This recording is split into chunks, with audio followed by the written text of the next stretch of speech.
way beyond, like having a huge data privacy policy in the company. But day one, how do you think about the fact that it's secured and private for your patients?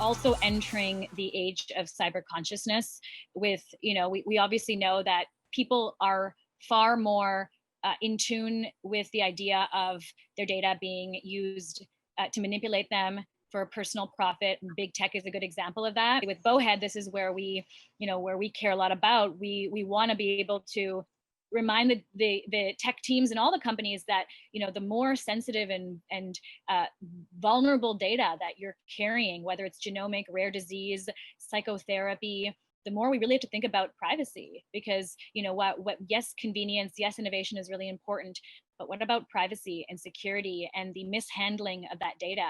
So the same way when we talk about security and privacy, when I work as the DTx Future with early stage startups at Stanford, and they are very early stage digital therapeutic startups, the tension that you have there is, startup-y thing to do is let's just hack it out and see what happens and break things.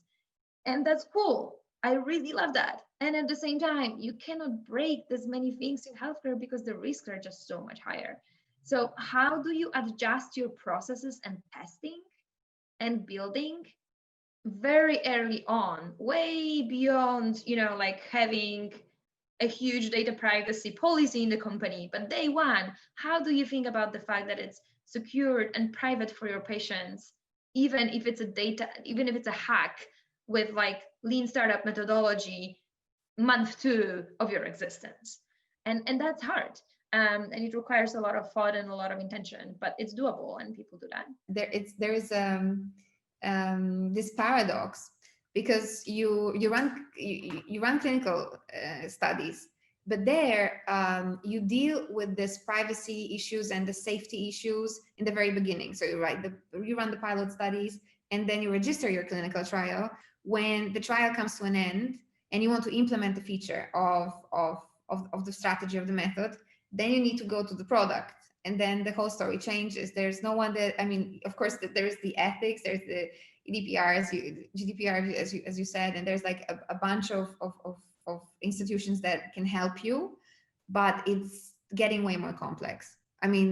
Going at scale is way more complex. And what I think is that, of course, it always depends on the solution, but that's one way to go, and maybe best way to go, given that the field is very flourishing right now, but still is very young, and still we need to learn a lot, is to try to get as much data as possible, even if this implies, let's say, monetizing the data.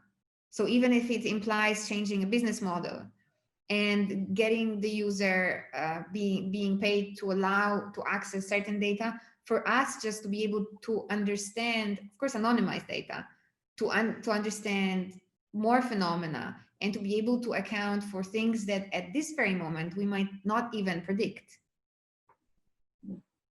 Yeah, it's interesting because we've asked on our own app, but I've also read reports where when patients are asked directly if they're willing to share their data, obviously anonymized, de-identified, but when they're asked directly, they generally say yes. Yes. They're very happy to contribute their data to the overall ecosystem. I think the biggest problem is when companies take it without their permission, right? And that has to stop, as we know.